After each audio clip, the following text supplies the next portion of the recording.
Good evening and welcome to Creation is Everything You Do, Shange, Sisterhood, and Black Collectivity. Thank you for joining us this evening as we continue our celebration of Ntozake Shange's life and legacy.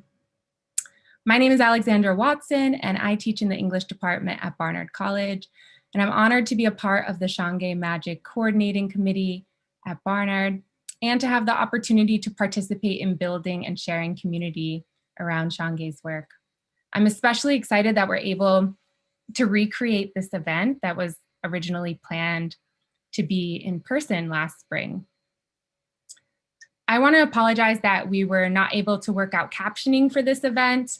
This event will be recorded and posted to YouTube with full captions. I'd like to begin by honoring the land even as we meet from different locations. I'm speaking to you from the unceded land of the Munsee Lenape people, land which was the site and exchange for many Indigenous peoples throughout time. We honor the Lenape community, past, present, and future generations. We honor all past, present, and future generations of Indigenous people. We also honor past, present, and future generations of formerly enslaved African people and their descendants. As we continue to witness state violence against and neglect of Black and Brown people, including police killings and the disproportionate effect of COVID-19 on Black and Native communities, we acknowledge the interconnectedness of ongoing struggles towards decolonization and abolition. At the risk of forgetting, we name and commit to keep naming the histories of this institution. Both Barnard College and Columbia University were founded in settler colonial anti-Black violence and exclusion, and have continued to perpetuate harm against Black people, Indigenous people, and people of color through ongoing practices of gentrification and displacement, through racist policies of admission, through the violence of policing, through the epistemic damage wrought by the uncritical transmission of a white supremacist canon. Tonight, we refuse this canon. Tonight, we celebrate Ntozake Shange, Barnard class of 1970.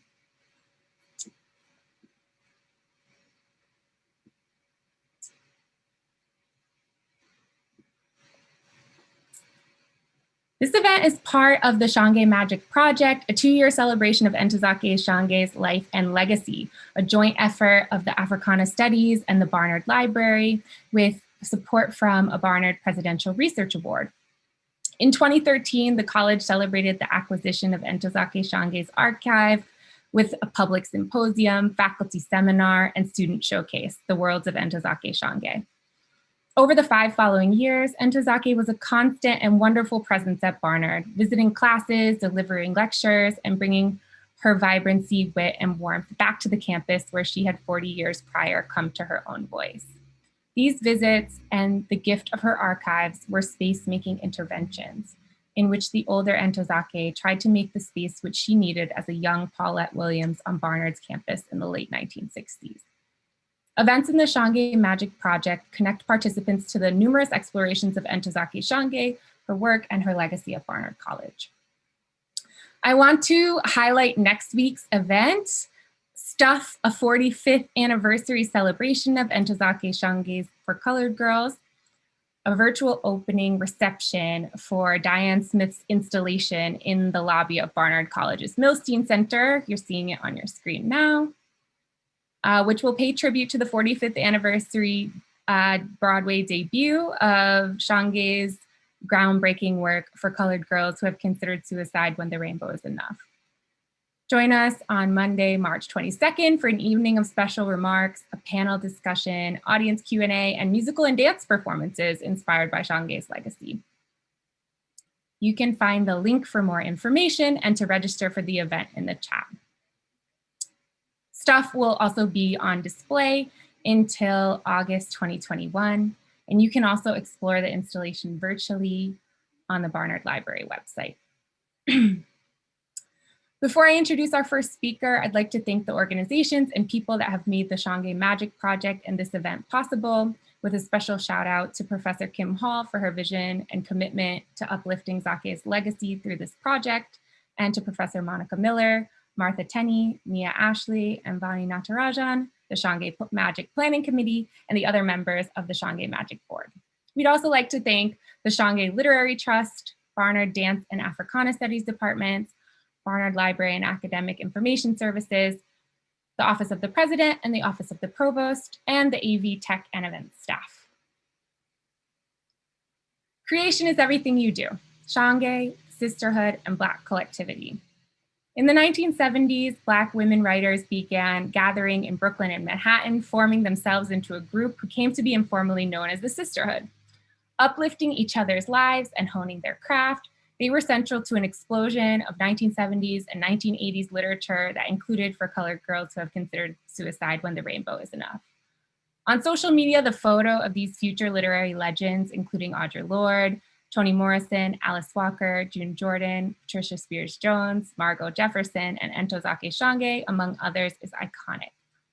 Tonight, our panelists will discuss Shange's place in the sisterhood and other collectives and consider what lessons these earlier groups offer young people today about organizing and cultivating artistic communities.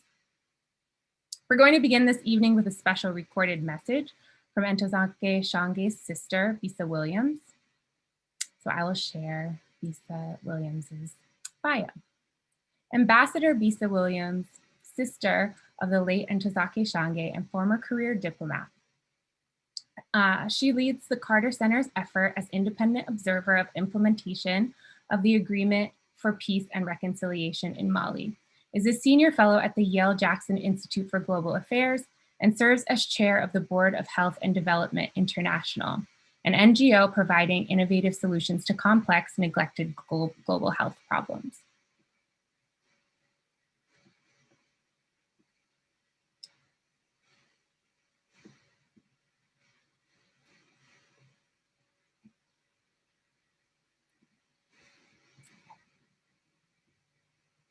Good evening, everyone.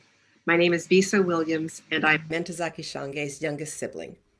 I'm delighted to welcome you to tonight's discussion called Creation is Everything You Do, Shange, the Sisterhood, and Black Collectivity. Ntozake would be thrilled to know that we were here tonight investing in, affirming our essential creative selves, and talking about her work. For that, let me say that I am very grateful that Barnard is taking such loving care of my sister's legacy. Sisterhood meant many things to Ntozake. First of all, there was that sisterhood over which she had no control, the one with her 3 siblings. That was a sisterhood which she often resented, as her novel Betsy Brown so amusingly illustrates. I remember attending with my mother a theatrical rendition of Betsy Brown at the McCarter Theater in Princeton, New Jersey. And by the end of it, my mother and I were laughing so hard, I almost fell out of my chair. Because from my perspective, which I shared with Mom, the whole play seemed to revolve around Zaki and my mother in a way that obscured the fact that there really were 3 other very live children in that household. The show ended with a resounding tribute to my mommy and me, which of course brought down the house and me out of my chair in laughter. But even with her siblings, Zaki created special relationships. She gave my brother Paul and me African names when we were teenagers, in her inimitable way, usurping our mother's role and remaking her siblings in the likeness she thought more appropriate. Of course, we were willing participants. African cultural nationalism was the mood of the moment, and we were willing apostles of that movement and of our big sister. My brother soon dropped his African name, but I, on the other hand, continued to use mine and realized that after a while, people no longer knew what my given name was. So I formally changed my name and made it a fact. My name is an Ntozake creation. Ntozake and my sister Ifa created together.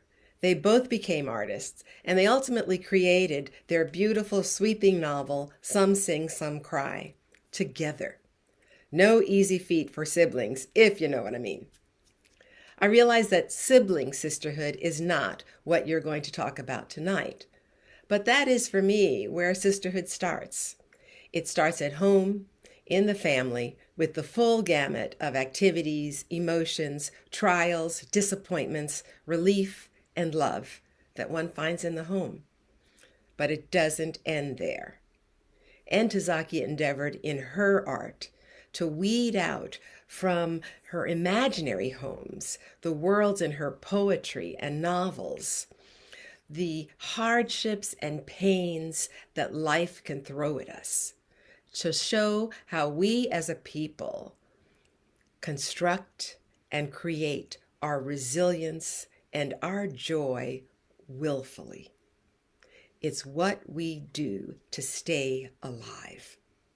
The flair, the fury, the fun, the fastidiousness, the tenderness come with trying to do something, one thing beautiful every day in a tumultuous and hostile world. Of course, Sisterhood and the Black Collectivity are about bonds, the deep bonds that we as a Black people, an oppressed people, a dispersed people have maintained despite every attempt to destroy us. It is so gratifying to me that the bonds that Ntozake Shange sought to nurture, to create through her work and in her life, live on and are being celebrated tonight through this panel. Have a wonderful discussion. Thank you.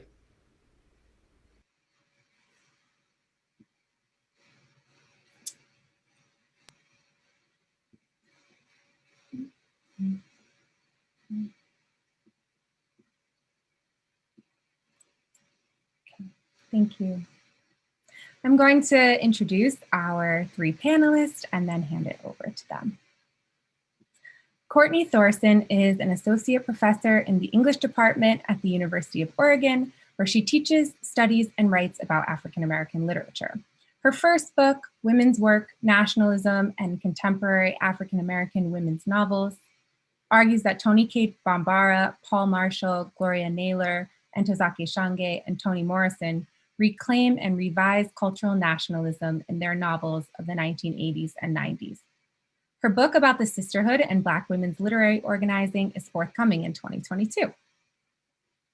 Patricia Spears Jones is a poet and winner of the 2017 Jackson Poetry Prize from Poets and Writers. She is author of A Lucent Fire, New and Selected Poems, which was a finalist for the PSA's William Carlos Williams Prize and the Patterson Poetry Prize, and featured a Pushcart Prize winning poem. She has 10 additional publications, poetry books, chapbooks, and works in anthologies such as Of Poetry and Protest, From Emmett Till to Trayvon Martin, Truth to Power, Writers Respond to the Rhetoric of Hate and Fear, and Angles of Ascent, a Norton anthology of contemporary African American poetry. She is a Black Earth Institute Senior Fellow Emeritus and an organizer of American Poets Congress. Mecca Jamila Sullivan is an assistant professor of English at Bryn Mawr College, where she teaches courses in African American poetry and poetics, Black feminist literature, and creative writing. She is the author of the short story collection, Blue Talk and Love, winner of the Judith Markowitz Award from Lambda Literary. Her fiction explores the intellectual, emotional, and bodily lives of young Black women through voice, music, and hip-hop inflected magical realist techniques. Her forthcoming scholarly book, The Poetics of Difference, Queer Feminist Forms in the African Diaspora, explores the politics of experiment in Black, queer, and feminist literary cultures. So it's my pleasure to hand it over to Courtney Thorson. Thank you. Good evening. Hi. So I just want to start by saying thank you to Kim Hall, Monica Miller, Alex Watson, Martha Tenney, and the Shange Magic Board for organizing this event and for including me in such wonderful company on this panel. People at Barnard and Columbia made it possible for me to write my forthcoming book about the sisterhood. So I want to shout out in particular Africana Studies and the Barnard Archives for gathering Shange's papers and making such a beautiful and welcoming space for them. To Farrah Griffin for first showing me a photo of the sisterhood over 15 years ago now. To Matt Sandler, who I think is here for countless conversations about this work, and especially to my co-panelists, Patricia Spears Jones, and the other members of the sisterhood who've talked with me about this group over the past few years. So this photo was first published in Evelyn White's 2004 biography, Alice Walker, A Life, with the caption, "A group of Black women writers in New York who met informally during the 1970s. For readers of African American literature, this photo is a reminder of the power of collaboration and of such an important time for Black women writers. Today, lots of people find inspiration in this image as it circulates pretty often online. Accounts that include any information beyond the names of the women in the photo tend to offer a few really tantalizing details. The first meeting of the sisterhood was at June Jordan's apartment. The women ate gumbo and drank champagne, and they gathered for this photo around a portrait of Bessie Smith as if she were a member of the group." Now, the sisterhood was, in fact, a formal and structured group. They met once a month for about 2 years, kept minutes, and collected dues. Members took turns hosting meetings in their New York apartments. Over 30 women attended one or more meetings. Members included the journalists Phil Garland and Margot Jefferson, culinary writers Verda May Grosvenor and Jessica Harris, poets Patricia Jones and Audre Lorde, novelists Paul Marshall and Toni Morrison, and scholars Fay Clark and Judith Wilson. So the sisterhood offers us a model of Black feminist collaboration complete with dissent and complexity. Their collaborative labor made possible what Mary Helen Washington names as a renaissance of Black women writers in the 1980s. The story of the sisterhood is also a story of shifting relationships among 3 spheres of Black feminist labor in the 70s and 80s: political organizations, literature, and the academy. Sisterhood members were activists as college students and teachers. Judith Wilson helped start the Black Student Union at Bennington. Shange participated in activism here at Barnard, and she was the 2nd director of Northeastern's Afro-American Institute. Audre Lorde was busy bringing soup and blankets to students at City College as they set up barricades and occupied buildings and forced all classes to halt to demand that City College move to an open admissions policy. So in the late 60s and early 70s, nearly all sisterhood members were taking or teaching the very first classes at their schools focused on Black women's writing. As students and teachers, they learned the skills that they would put to use in political organizations, such as the National Black Feminist Organization, and in literary organizations, such as the Sisterhood, and at universities for decades to come. So the Sisterhood's collaborative, everyday work to secure publication and publicity for Black women writers changed literary history. They did this work in hostile conditions. They started meeting during the backlash against Shange's For Colored Girls Who Have Considered Suicide When the Rainbow Is Enough, and they stopped meeting during a period of virulent responses to Michelle Wallace's Black Macho and the Myth of the Superwoman.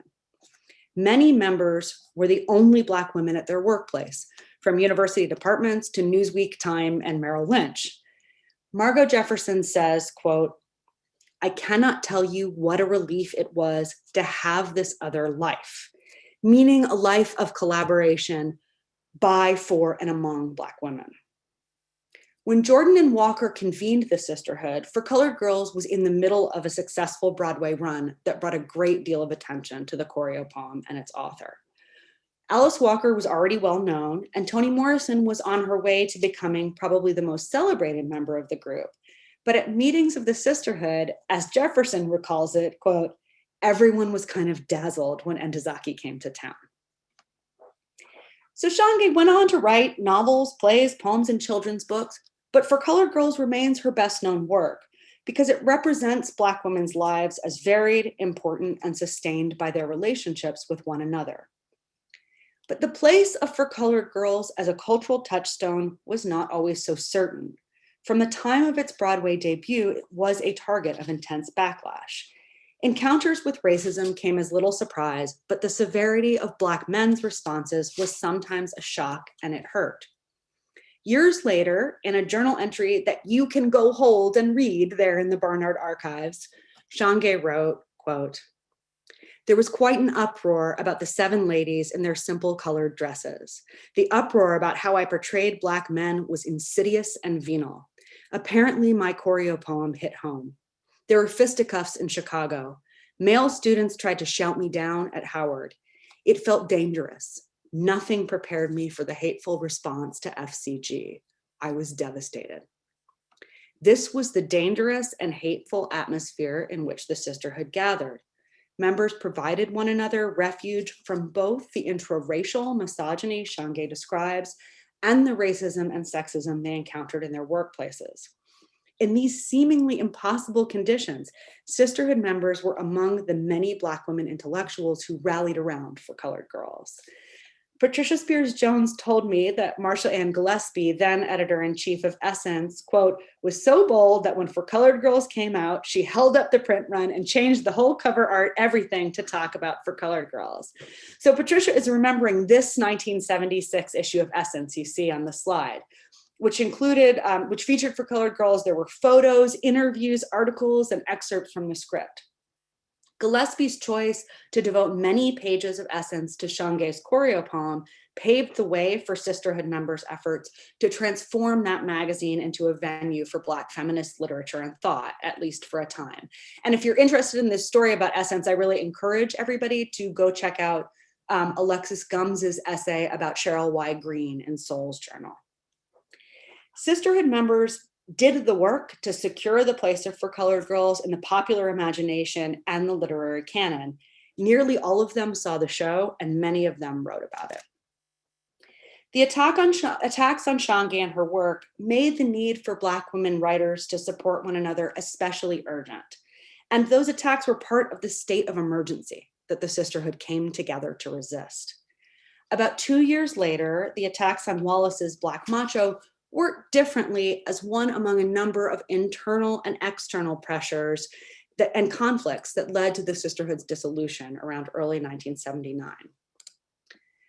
So now we can come back to this image and think about how Shange's broad smile as she crouches toward the front of this photo of the sisterhood's first meeting suggests that the group was a source of sustenance and support. There was plenty of difference, conflict, and dissent, but this was also a space akin to the laying on of hands ritual at the end of For Colored Girls. The sisterhood was one among many Black feminist collectives in this period, but it was exceptional in its reach. They didn't produce an anthology, a book series, or a special issue of a journal or magazine, but they did influence publications in all of these forms. They helped bring Zora Neale Hurston's Their Eyes Were Watching God and Paul Marshall's Brown Girl Brownstones back into print. And sisterhood members had a hand in each of the examples on this slide, working on or writing for the NBFO newsletter, Toni Cade Bambara's Southern Collective of African American Writers, Hoyt Fuller's First World Journal, and Barbara Smith's essential anthology, Homegirls. Sisterhood members spent the decade after their last meeting participating in a period of radically increased visibility for Black women writers. This slide is just a tiny sample of the many works that they published from just 1980 to 1990. The 1980s produced some sisterhood members' most important works. The decade remains unrivaled in terms of visibility for African American women writers. The sisterhood made that decade possible, and the group's collaborative work shaped its members' writings for decades beyond the period that they met. In addition to their public work, the sisterhood had internal procedures that reflected their politics and attended to their wellness. Marsha Gillespie came to talk to the group about depression, and Nana Maynard reported on transcendental meditation. At the very same meeting where they discussed articles of incorporation, Alice Walker guided the women on a walk through Prospect Park. So one Black feminist practice of the sisterhood was to treat attending to physical and mental wellness as interdependent with labors such as writing, financial planning, and marketing. This collaborative mode of organizing included care for self and others as inseparable from literary, political, and academic work. Print archives of Black women intellectuals at repositories around the country contain folders of vibrant correspondence, syllabi, event flyers, and photographs. These folders often come to an abrupt end with funeral programs and obituaries. To study this archive, to tell the story of the sisterhood, is to reckon with the costs Black women intellectuals paid, are paying, to make the world more just. Their collective story is one of a struggle between laboring in the institutions they worked hard to gain access to and surviving in those institutions. Sisterhood work is collaborative advocacy for Black women's writing rooted in love. I'm going to say that one more time. Sisterhood work is collaborative advocacy for Black women's writing rooted in love. The historicizing impulse in Black feminist scholarship, the circulation and celebration of this 1977 photo, and hopefully my book, are sisterhood work for the 21st century. Thank you. And now I'm going to turn it over to Patricia. Oh, hello. I really want to thank the organizers again for this program and for inviting me. That was incredibly moving, and so was Bisa's introduction to all of us. I didn't go to all the sisterhood meetings. I'm sure Courtney will tell you that, if she saw the minutes, but and I certainly wasn't at the first one, but otherwise I would remember seeing Zaki there. But anyway, as I said here, it's taken the Barnard College village to make this happen. Many of you see Ntozake Shange as a major literary and cultural figure, and that she is.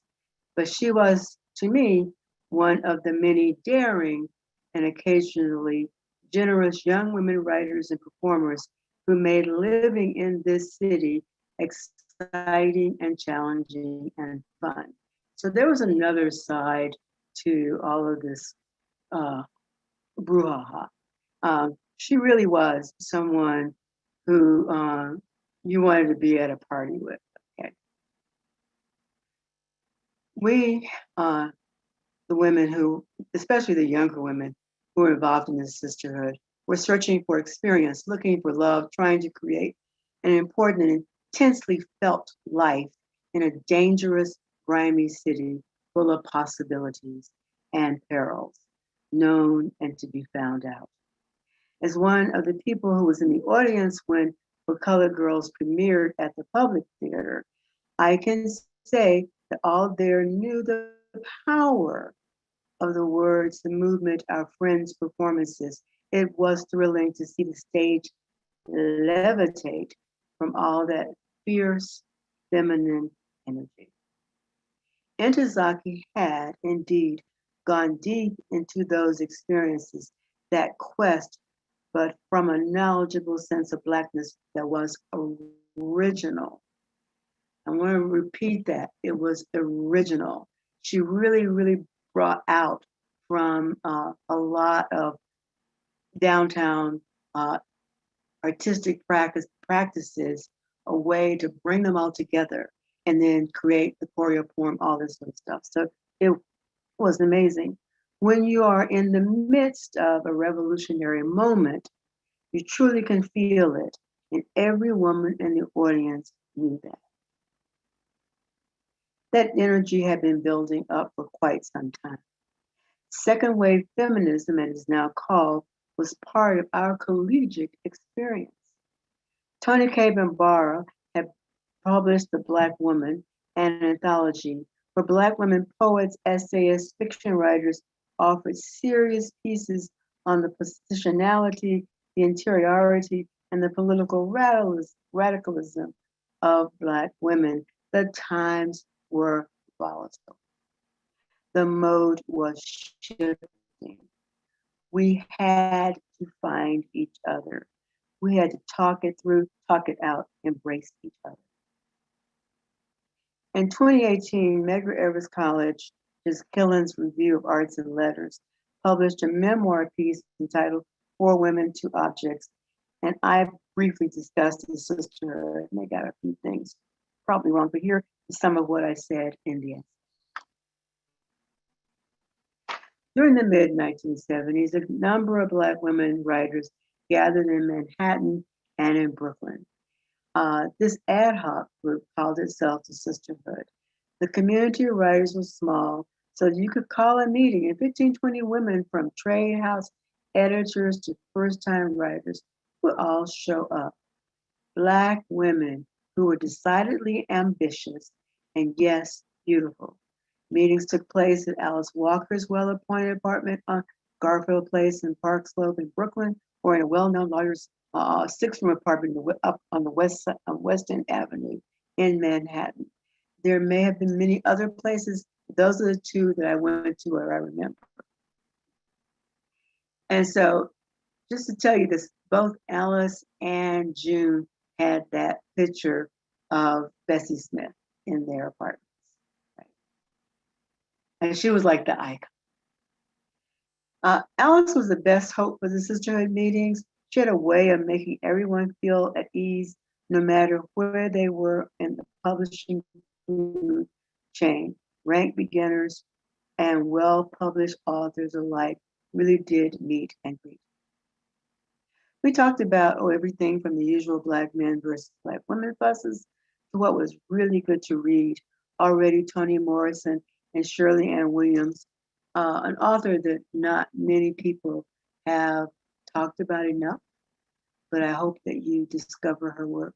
She was very important at that time for getting the buzz.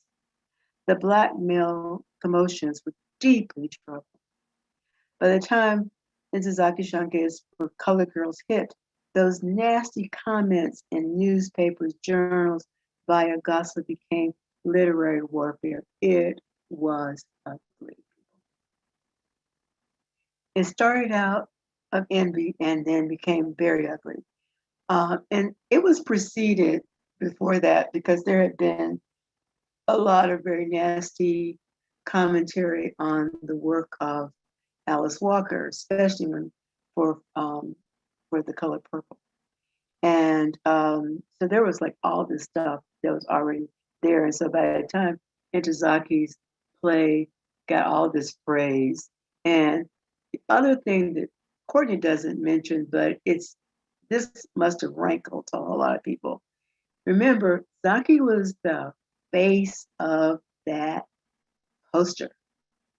She was everywhere in New York City.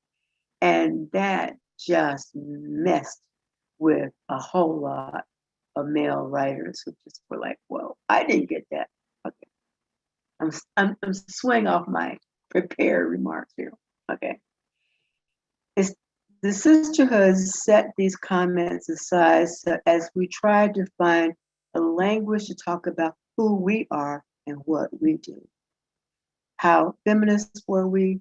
Did that have to do with Blackness or not? And why were we asked to separate our gender from race? Did anybody ask the men? I met Susan McHenry, an editor at Ms., originally from Kentucky, and Judith Wilson, a budding artist and writer who also worked at Ms. And there were also people who worked at Essence.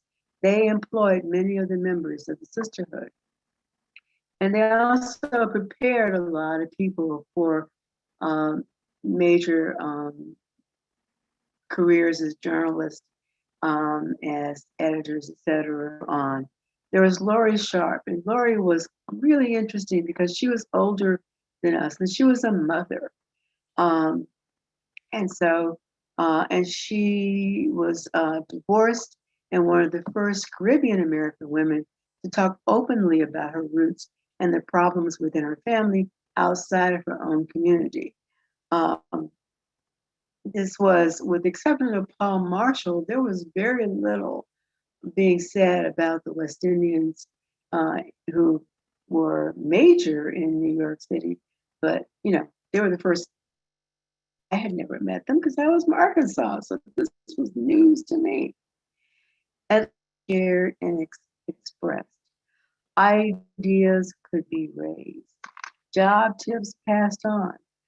I can see Toni Morrison at the lawyer's apartment on the Upper West Side at about the time The Bluest Eye came out. We were all amazed because she was an editor along with Marie Brown, the go-to Black woman editor, and now she became a writer. Out of my depth, I was trying to understand how to connect my own talents to this kind of ambition. Everybody was so tremendously smart, so utterly focused, so divinely Black. and I was so pleased to be there, especially given the mostly white downtown poetry scene that I was a part of, a poetry scene dominated by men. The Sisterhood did not last, as most ad hoc networks usually don't. By 1977, it was more or less on its last legs, but I did get a great object out of it, and that's part of my essay. When Alice decided to leave Brooklyn, and I could tell she was ready to get the hell out of New York, she lent me, as in permanent loan, her silver reed typewriter. It was small. It was a small, elegant typewriter on its last key, so to speak. And I wrote some of my earliest poems on that typewriter, and I continue to thank her for it. I've seen the photograph that is from Alice Walker's archive, and I must say it's great to see, but I sure as hell was not there. So I missed the champagne. I never saw Zaki at any of those meetings I went to. I'm sure she went to other ones, but it's good that she made it to the one in that photo, and it gives us a record of the breadth of talent that the Sisterhood had. But there were many sisterhoods. They were not only Black or only queer or only.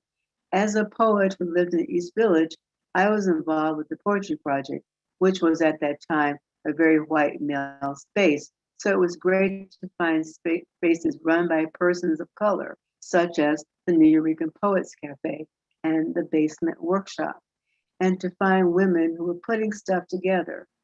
How did I meet June Jordan? Because friends of mine were starting a reading series, and we decided to ask her to read in our series, and she said yes.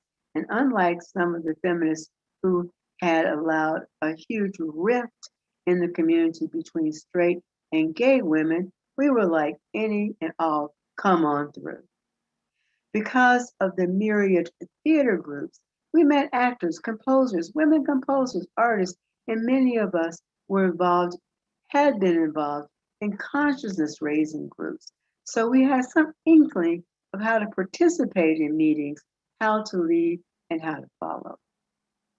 But the challenge for young Black women was huge. Remember that looking for love part? We were in a tricky situation. The sexual revolution was in full force, and navigating who was zooming who could be exhausting and dangerous. Women, especially too many Black women, were seen as throwaway, be the Black and brown men, to their Black and brown men who were to be our partners, if our inclinations were hetero. The Sisterhood helped us navigate the shark-filled waters. Who was to be avoided? Who was okay for now? But too much was about fighting sexism on a daily basis. Again, we were fighting sexism on a daily basis. The New Eureka Poet Cafe was run by Puerto Rican men, and they were homosocial. Women could barely get on the stage. I met Lois Elaine Griffith at the cafe, and Lois Elaine Griffith is a Barnard College graduate. She was developing her poetry and other writing. We had a great pleasure to make the poems in Ordinary Women her first poetry publication. She was a painter and a good friend of Miguel Algarin, the cafe's founder, but even so, her voice was barely heard. Sandra Maria Esteves, who became one of the co-editors of Ordinary Women, was a critical voice in the New Eureka community and a powerful performer, but even she was poorly treated. When a critical mass of women poets and performers showed up, we would meet outside the cafe to plot ourselves up to the stage. Literally, we had to do that. The Basement Workshop was led by Chinese American woman poet and activist Fei Chang. Fei's space became a model for multicultural programming, but more importantly, it was a safe space for any and all who entered. It was designed to support the Chinatown community, many of its population very poor, and with very few facilities for artistic expression. Again, we women huddled together, working with each other, creating new works, presenting it to small, sometimes enthusiastic, sometimes befuddled audiences. What cannot be conveyed enough is how this was women's work. This capacity to create community, to make way for those exhibitions, performances, poetry readings, new journals, art installations, dance projects. Talani Davis had a visual arts project at the basement workshop. Jessica Hagedorn had one of her earliest music collaborations at the basement workshop. Readings were done there, right? Black women, Talani Davis and Lois Elaine Griffith, are Barnard grads. Indeed, Barnard grads were all over downtown. I still remember meeting Laurie Anderson, of all people, on what must have been her 25th or 26th birthday when she had a loft in the East Village. Entazaki's play came out of the foment of these artistic and politically active communities on the West and East Coast, because before she came to New York and did all this stuff, they were working these ideas out on the West Coast and Berkeley and Oakland. And so when she came, and also out of that deep friendship she had with Tulani, starting at Barnard, but also then including Jessica Hagedorn later on. The sisterhoods, in quote, allowed us to see ourselves as intelligent, competent, creative, engaged, enraged, and ambitious. And out of that, for me, was you see those pictures of ordinary women. We were able in 1978 to publish this particular anthology. It's a multicultural anthology. Sarah Miles, Sandra Maria Esteves, me, and Fei Chang were the co-editors, and we each chose poets from our ethnic or racial sphere, because we had seen too many quote unquote feminist anthologies that had a token Black person, a token Asian person, a token. I don't think they even had the token Latino. It was ridiculous. And we were like, no, we're not doing that. And Sandra Maria Davis is in the middle there with her, one of her daughters. And Lois Elaine Griffith has the beret on the side. And I am on, and these are all on my front porch, as it were. I lived in the West Village, and I am there, and there's Faye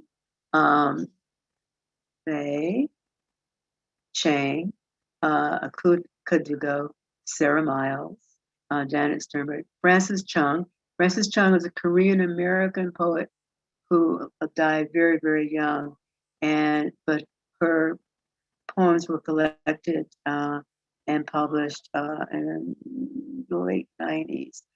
This is Charlotte Carter, Janet Hamill, Teru Kadogo, Cynthia Kramer couldn't show up, so she sent us a picture.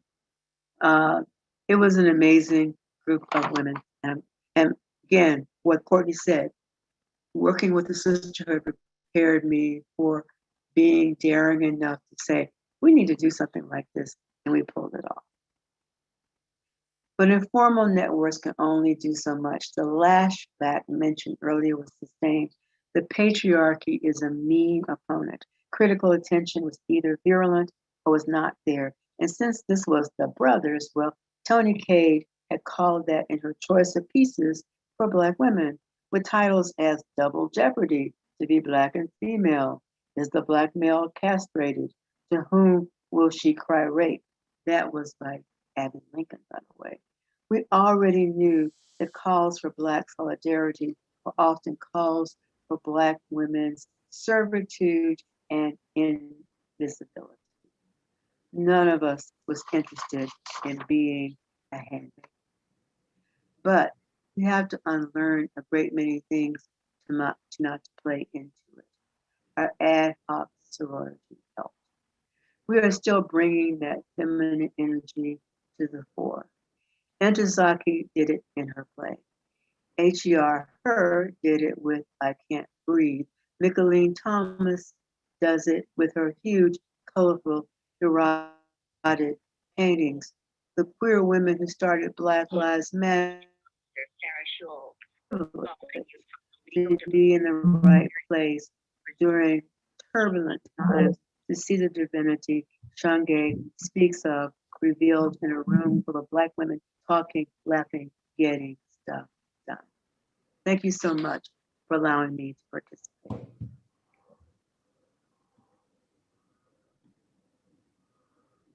Hello, everybody. Wow, I feel like we've all received so much. I want to echo everyone in thanking the organizers of this event.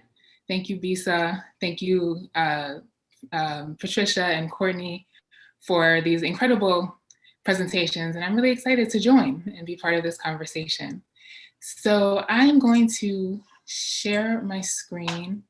And since we've been talking about, sort of thinking about the sisterhood, its role in Shange magic, and, sort of the place of collectivity in Shange's work and in sort of the work that we are doing as writers, as academics, I thought it might be an interesting idea to reflect on the place of collectivity in the Choreopoem form itself.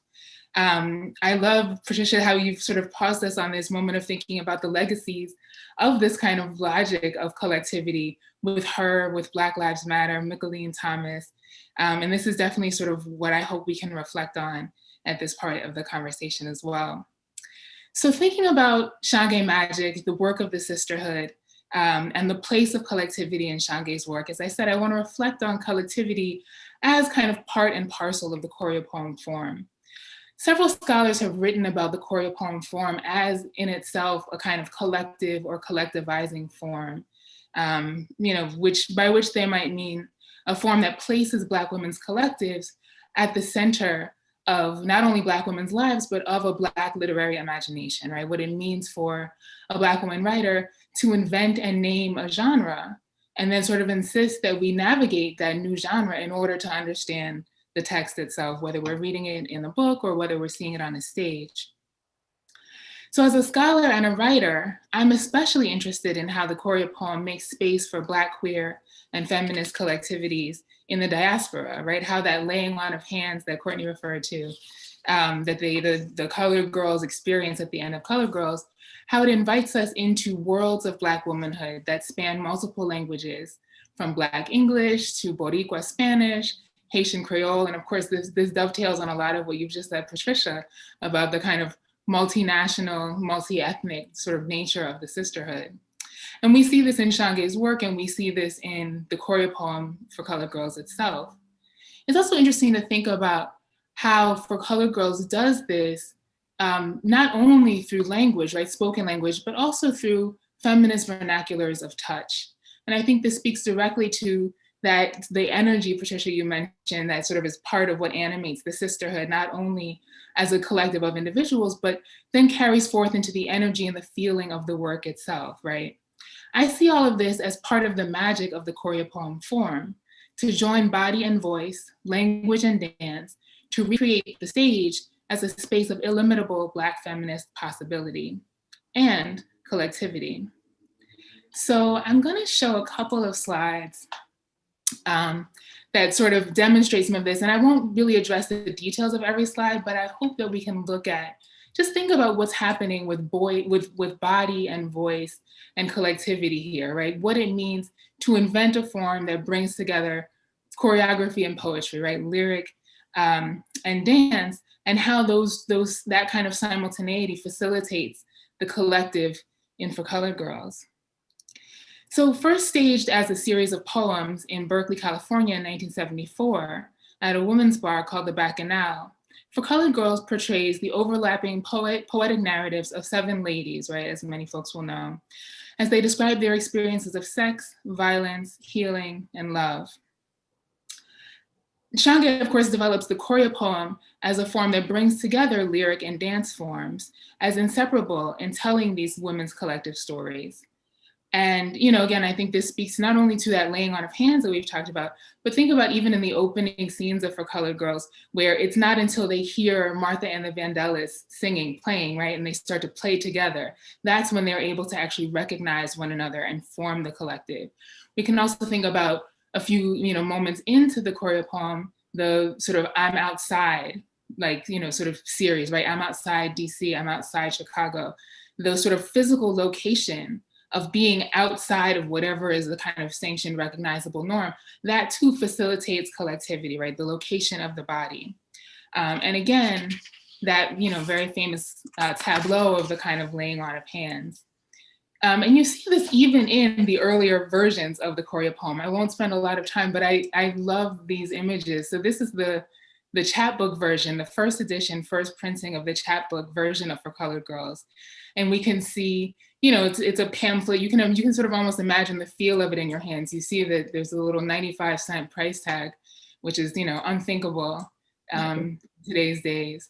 But then we see the drawing by Wopo Holub, right, which becomes that kind of iconic image that Patricia just mentioned, in fact, that even in this poetry collection version, the body is literally at the forefront, right? You have to sort of pass through the body to get to the text.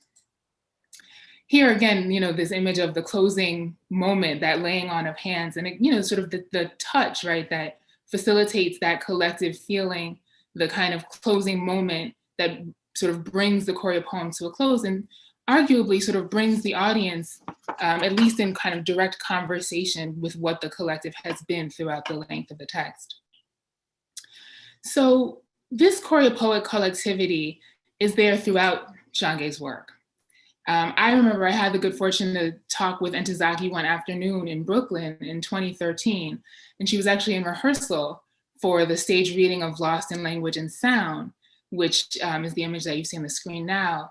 Lost in Language and Sound, many will know, is the title of an essay collection that she published around that time. And she, at the Nuyorican, she'd done a staged reading of that text, which she called a choreo essay.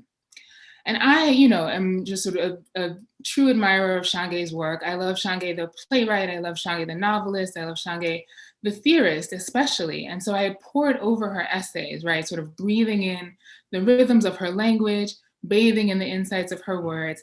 And I'd even spent a considerable amount of time analyzing what her essays had to say about the inseparability of voice and body, and how in order to achieve collectivity, you have to think about voice and body together, right?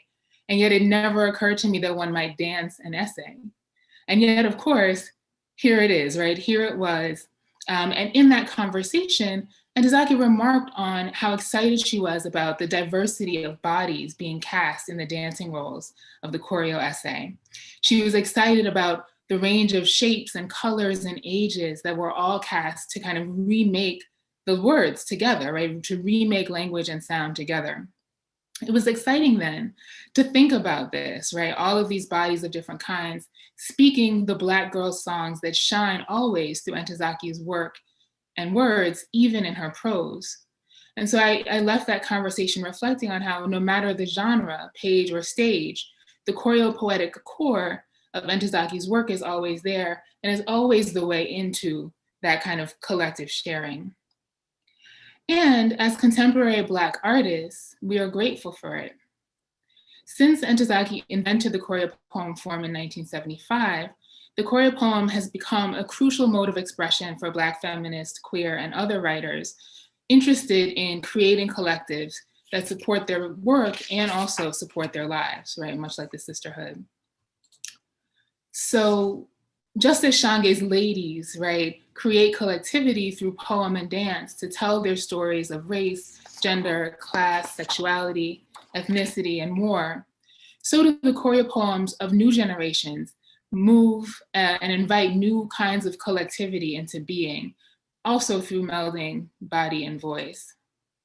So we can think of, for example, the poet Linnell Moyse's Cornered in the Dark, which is a choreopoem that she writes in the early 2000s and stages in 2004 at the Inside Out Theater Collective in Portland, Oregon, in which she uses the choreopoem form to kind of think through experiences of violence, healing, erotic intimacy for women across racial lines. We can also think about several other groups, Body Ecology, for example, which is a queer affirming performance group, Brooklyn-based. They have a workshop series called Choreopoetic Aesthetics, which is a series of group movement workshops. We can also think about filmmaker and writer Aisha Shahida Simmons' Choreopoem, A State of Rage for Tony K. Bambara, which explores shared experiences of violence and voice in print, in fact. So this enduring legacy of choreopoetic collectivity lives on our current stages, bringing Black feminist voices together for both celebration and critique. One example of this is Delina Patrice Brooks's an open love letter to Black fathers, which was performed in Oakland in 2015, 40 years right after For Colored Girls leaves the Bay to go off Broadway at the Public.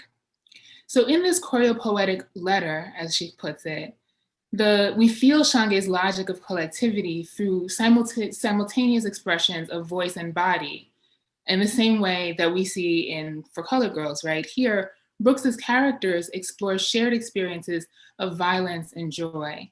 I'm not gonna play the whole video, but I'm gonna just play a section. I should mention a content note for violence that occurs here, but let's see.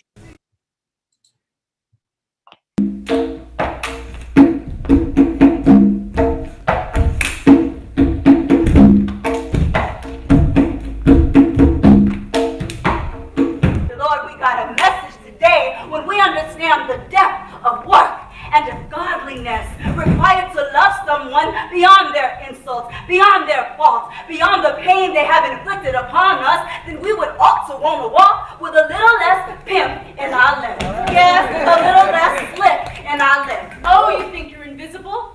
You think nobody can see you? You try to shrink shit, you ain't trying to see a shrink. You'd rather shrink and disappear altogether. Well, peekaboo. I see you. If there is anyone in your life who has ever forgiven you, even when you didn't deserve it, even when you didn't have the guts to ask for it, I want you to see their face, feel their presence, and say out loud right now, I love you. I love you. I am sorry for hurting you. I'm sorry for hurting you. And I will do what it takes to make this up to you.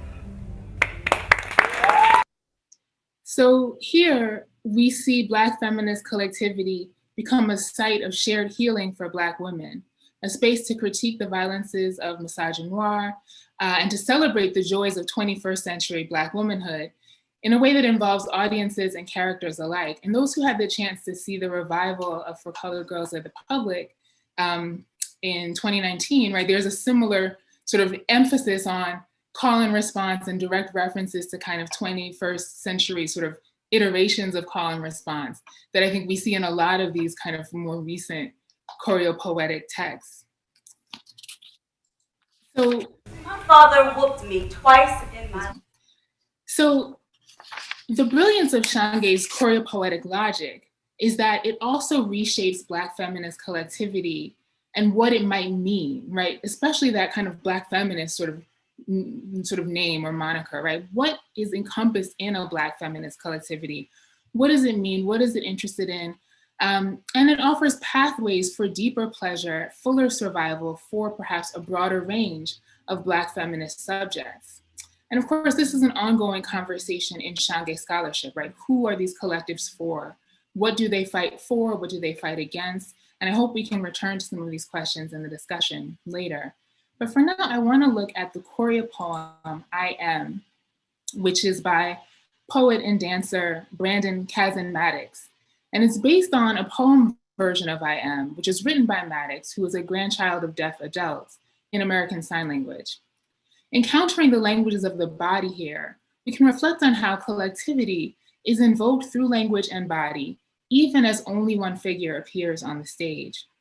And again, I'll play just a bit of the video so that we can see. Of remembrance. I am grateful for each day that I breathe. And when the time comes, I will be ready to leave. Grateful to the people who've helped guide the way and learned from all those whose paths led astray. I am a human who uses sign language to think, crafting colorful tapestries in three-dimensional ink.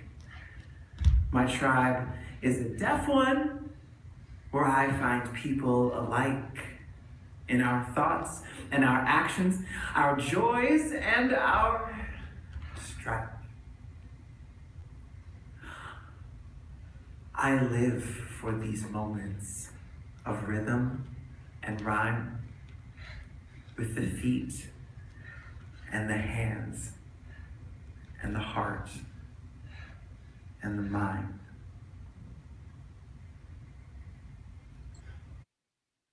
So here in Maddox's Choreopoem, a single brown figure appears on stage, and there's no music but the rhythms of Maddox's body. And yet, as in For Colored Girls, we're aware of collectivity, not only through the voiceover story of family and collective ancestry, the lines, the people who've helped guide the way, for example, but also through the text's choreopoetic invocations of deaf culture and deaf community, articulated not only through that voice, but crucially, through the body's expression itself. Within the rhythms of and movements of the dance, Maddox signs full words and phrases: same, alike, people like me, thoughts, hands, heart. And then there are moments where, whereas the hearing viewers who access the Choreopoem only through sound might hear, quote, "My tribe is a deaf one," end quote, Maddox actually signs deaf power, evoking collective pride in deafness and deaf community, declaring that, as Kathleen Ridley puts it, deafness is a culture, not a hearing loss. So in reframing the Choreopoem around American Sign Language, Maddox invokes hearing and deaf audiences both separately and together at once, placing multiple collectivities in a space of celebration and critique through the linguistic capacities of the body. And I think that really speaks to another theme that's kind of going throughout our conversations about the place of difference in collectivity, right? That there needs to be room for sort of shared experience, but also room for different voices and perhaps a kind of range or multiplicity of political critiques within collectivity. This is the legacy of the Choreopoem and of Shange's transformative Black collectivity in the world and work of Black artists today. In closing, I can think of no better example of this legacy than the magic that happened at Entizaki's memorial, which I had the tremendous honor of helping coordinate with her daughter, Savannah, who I'm lucky to count as part of my sisterhood, having shared work and care together since graduate school. It was an emotional time, of course, and a challenging one. There was much to do, but it was a collective effort. Selecting and securing speakers, arranging transportation, steaming tablecloths, and making sure everyone was fed. The program was beautiful, and the words swirled throughout the day. The family had made some specific song requests, including Hector Lavoe and Willie Colon's Aguanile, a Spanish language song in the Yoruba tradition about prayer, pain, fighting, and the collective transcendence of the spirit. In the true spirit of Black feminist collectivity, we called friends, sisters, and the extensive network of Black queer artists that we knew, looking for someone who could perform Aguanile, all with very little luck. But not long before the memorial, Savannah got a call from the brilliant musician, Taina Asili, offering to perform with two members of her band, La Banda Rebelde. We'd already booked a band, but spirit whispered. We arranged transportation, and the choreopoetic magic took over. The moving words of the invited speakers swept up and swirled over the day as a few hundred people sat in the pews, each listening, feeling. And when the first chords of the song began, we all got up, as though on cue, and in collective celebration of Entezaki, together, we danced. Thank you. So I now have the great pleasure of inviting the co-panelists back into conversation. I'm going to stop sharing my screen. And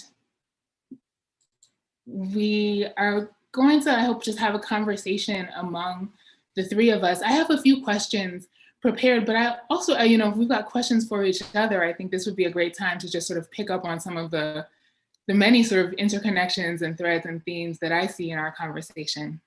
So I guess I'll get us started with just a sort of broad question. This has been coming up for me as I've been listening.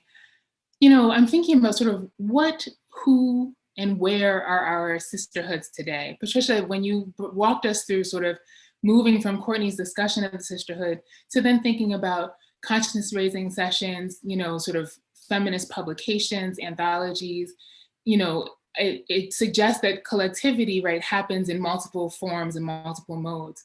And I'm just wondering what that looks like for each of us in our creative lives and in our scholarly lives at this moment. Who is sustaining our work and who are we working with in 2021?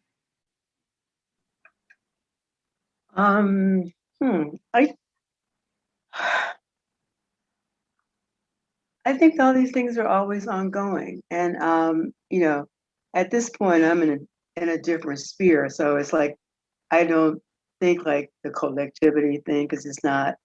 I'm looking at young women and a range, and I see that there's these ranges of groupings that people have that sometimes are seem to be fueled by social media, sometimes by, one of the things that's very different for what we were doing is that we were in physical proximity to each other.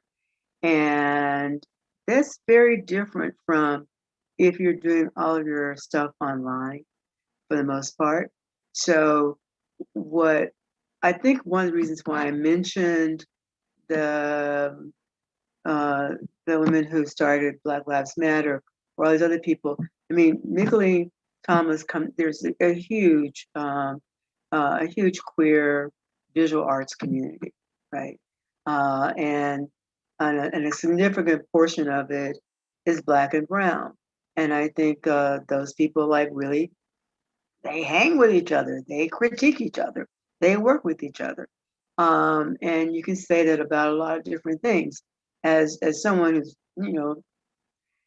still hetero, it's sort of like interesting to see all these queer communities being sort of forefronted right now, and a lot of it has to do with that level of critiquing, of working together, of bringing work out, supporting each other, etc.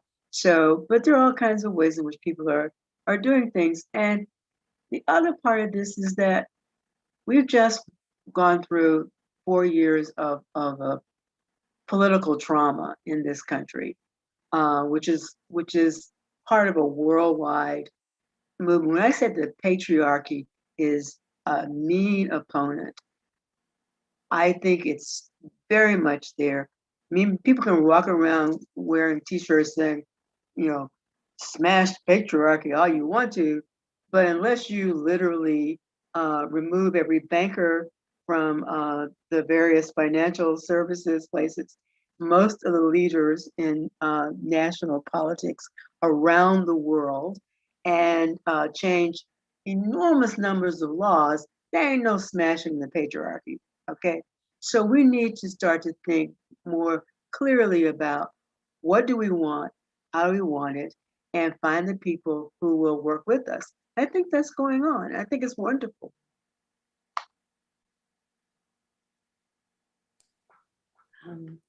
There's so many good threads in this conversation. Thank you both. And I'm going to try to pick up on both parts of what Mecca asked.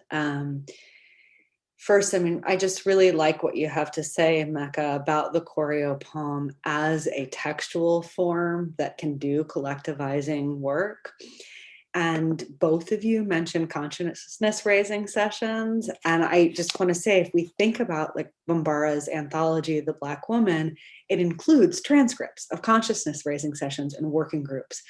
So I'm really interested, as a person who works with and on behalf of text, I'm really interested in what we can do with textual form as academics or in our editorial work to make space that make textual space to present and authorize textual manifestation of real world collaboration, which I think is part of what you say the Choreopoem does.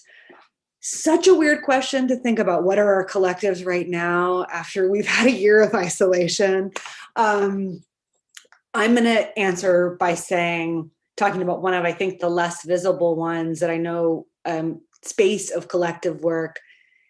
One of the least visible parts of Sisterhood members' work and of many of our work happens in the classroom with the hundreds of undergraduates that we teach year over year. And I know you all, and probably lots of people here right now, like me, have been working hard to figure out how you build a learning community in a remote space and trying all kinds of strategies. So really the undergraduate classroom in Black women's novels or survey in African-American literature is where I'm focusing my energy on how to have remote collectivity right now. I really appreciate that. I feel much the same way. And it also, I think, sort of brings up another part of that question and sort of dovetails on something that I think was in our conversation as well. This idea of sort of generation and the need for intergenerational collectivity, right? In some ways, that's one thing that the classroom space does provide. And I wonder if that is something that, folks are thinking about. Are you aware of collective spaces that are sort of seeking out intergenerational access and collectivity? I think, for example, of Black Feminist Futures Initiative, even, in fact, Black Futures. Patricia, when you mentioned anthologies as sort of spaces of collectivity, I thought about the Black Futures anthology edited by Kimberly Drew and Jenna Wortham, where, they, in curating that anthology, they certainly went out of their way to sort of create a physical space, right, a textual space that brings together voices of various time periods that touch our current moment. And so, I sort of want to throw that out there. Is there a particular sort of dearth of intergenerational space for feminist collectivity? And sort of relatedly, I think that does speak to this other larger question of sort of the place of difference of various kinds in our collectives. And I would love if we could sort of touch on that. Bisa spoke about the kind of tension and difference and nuance in sort of sisterhood, right? Sort of family of origin sisterhood. Patricia, you mentioned as well, right, the kind of room that the sisterhood makes for multiple voices. Courtney, you discussed this too, which we need, right? That's what gives us a space that can nurture an Ntozake and a Patricia Spears Jones and a Toni Morrison and a Toni K. Babar, all of these different voices. So I guess sort of the broad question is, what is the place of difference in collectivity for us? And then a more specific question, what about intergenerational collectivity in particular?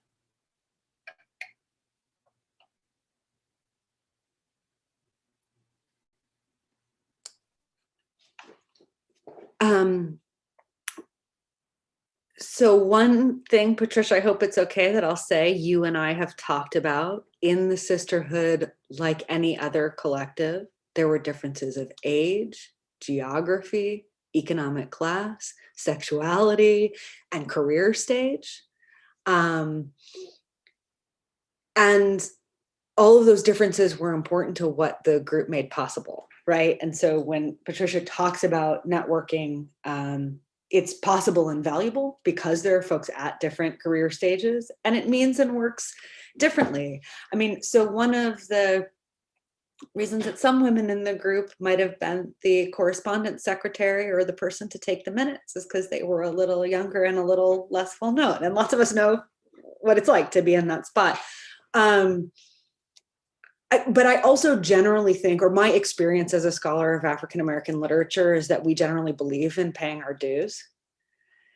So, I mean, like a local story for me is when I was in school across the street from Barnard, Bob O'Meally used to always talk about driving Albert Murray all over the city to take him to whatever record stores he wanted to go to. And Bob just felt like that was his obligation as a scholar of African-American literature. And so I think one of the things I just want to say intergenerationally about collective work or recovery work or transmission work is like paying your debts. Yeah, so that's what I want to put out there, is that the commitment means paying some debts. Like, I don't get to do the work I do if not for the generation of the Sisterhood. I don't get to be a person who writes books about Black women's novels if not for the generation of the Sisterhood, women scholars and thinkers. Yeah. Absolutely.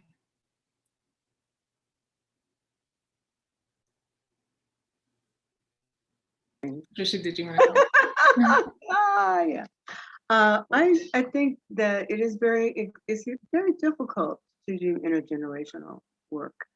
And I also think that one of the things that unlike one of the other things that was not there in the 1970s was the utter and vileness, I'll put it that way, of celebrity culture.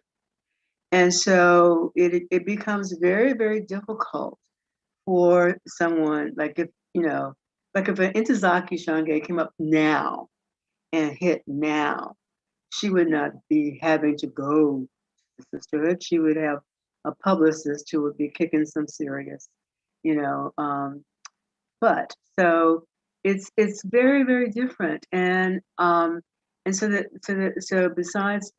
so people have a hard time recognizing the worth and work of a range of writers and thinkers and academics if you're not a star, and that is an interesting problem, because it is a problem, and it's one that I think people have to kind of recognize and then sort of fight against. And I have to say that one of the good things that Zaki did, and maybe it's because she also, in her latter part of her life, had so many sort of physical difficulties, was that her fragility allowed her to be more empathetic and allowed other people to be more empathetic towards her. Otherwise, it would have been nothing but, oh, I love you, I love you, I love you. Like going to see something and people scream, I love you, Oprah. Like, yeah, I'm sure that you do, but the woman is like thousands of miles away from you. So you can't do that. So one of the things that we have to sort of think about is, how do we learn to value the range of work that's being done? And how do we disconnect it? And this is the, where we really have to talk about, I mean, I can't do it very well, but the whole idea around capitalism, the exploitation of our work, and who is celebrated and who is not, and how easily people are distracted from what needs to get done.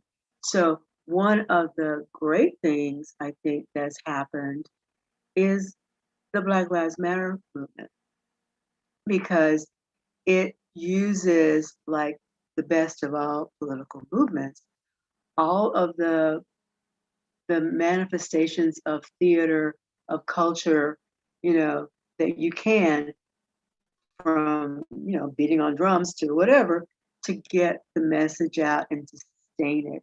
And it is intergenerational, even though the leadership are young people. And I think that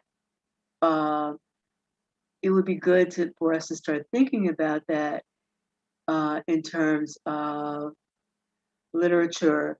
I'm not an academic. I mean, I teach sometimes, but not always.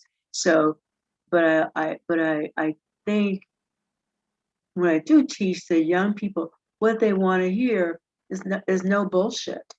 They want to hear truth, and I think as long as we are true to ourselves as an elder, in quotes, then we can talk to whomever we need to talk to, and they can talk to us. Wow, that's so profound, and I appreciate that. I think we have a question or two from the audience as well that will be published to us. But while we wait for that, my last kind of question was sort of, again, a general question about the future of Black feminist collectivity. So I'll leave that just kind of out there. We have the question from the audience. It's always wonder how Black female writers, for example, Zora Neale Hurston, Alice Walker, Toni Morrison, Michelle Wallace, weathered intracommunal hate and threats. When I learned something about it, I double down and wonder, yes, but how? How did Hurston heal on that riverboat after being falsely accused of child molestation by another Black woman? What did Michelle do after her book, Black Macho and the Myth of the Superwoman, aroused Black men's antipathies? What did she do, feel? But mainly, how does one survive this writerly risk in addition to all the rest? For example, white supremacy, racial macro and microaggressions, sexism, patriarchy. How does one heal from this? And this is an anonymous question from the audience. Quite a question. What do we think? I mean, I can just sort of, that's in some ways that's the question, right? And I think it actually connects with this conversation we've been having about intergenerational collectivities and the ongoing need for our collectivities, right? I mean, in some ways, being in community is how we weather these, affronts and these violences. And I would also say that maybe the work itself, right? I think this goes back to that point about truth, and Courtney, your point about paying your dues. Audre Lorde has that moment where she says, when I use my strength in the service of my vision, becomes less and less important whether I'm afraid, right?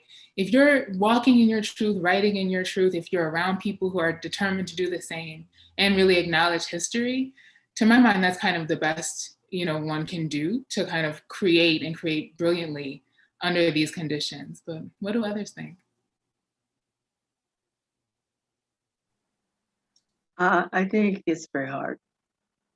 And I think people need to, I think if you are a writer, an artist, if you are somebody who's putting anything out in the world, not everybody's gonna love you. Not everybody's gonna love what you have to say. You must recognize that. And you must say to them, I don't give a whatever, because my work is important enough for me to put it out here, and I'm not going to step away from it. I don't know if Zora Neale Hurston healed. We don't know that. She was not a very happy woman. And I think at some point we have to understand that to every time any woman, especially a Black woman, takes up public space, the space that we're not supposed to take up, because we're not supposed to even be here, you are already messing with a specific proportion of the population, and they will come to get you. The question is, are you gettable? And that's where that building up your own armor, that's where building up your community. I don't know any writer, especially a woman writer, who is willfully isolated. That would be the dumbest thing ever. You find your sisters, you find your brothers, you find people who are going to hold on to you. So those days when you get a review that's like horrifying, you have somebody you can call up and say, can we go out and have that drink now? Because you have to have, you cannot do this alone. And the thing that I know about Michelle is that she had a big community behind her. It wasn't always the best, but it was there. And so, but a continuous critique of the patriarchy has to.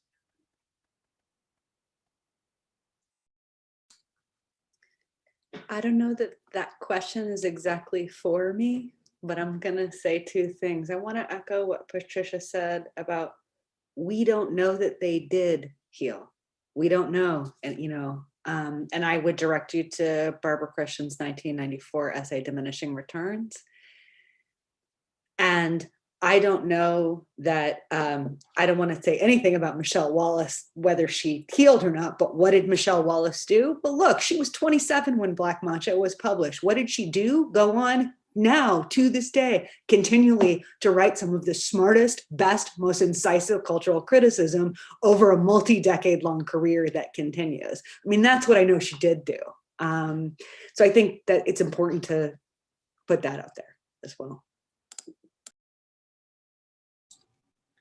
I wonder, are there any kind of last closing thoughts that either of you have? Any comments for one another as we wrap up? It's been a great conversation. Again, I feel really honored to be part of it. And if there's not anything else, I guess we can just sort of share our thanks again to the Barnard Archives, to everyone who made this exciting event possible, and to all of the attendees for joining us. Thank you. Thank you so much. This was wonderful, and I am honored to have been part of it. Thank you all. Thank you so much to our incredible panelists, and thank you to all the attendees here this evening. We'll be sharing the Q&A as well to our panelists. To follow up, we'll be posting this as well on YouTube, so you can go back and access some of this brilliant conversation. Thank you so much, and wishing you all the best in forging your own communities and collectivities going forward. Have a good night.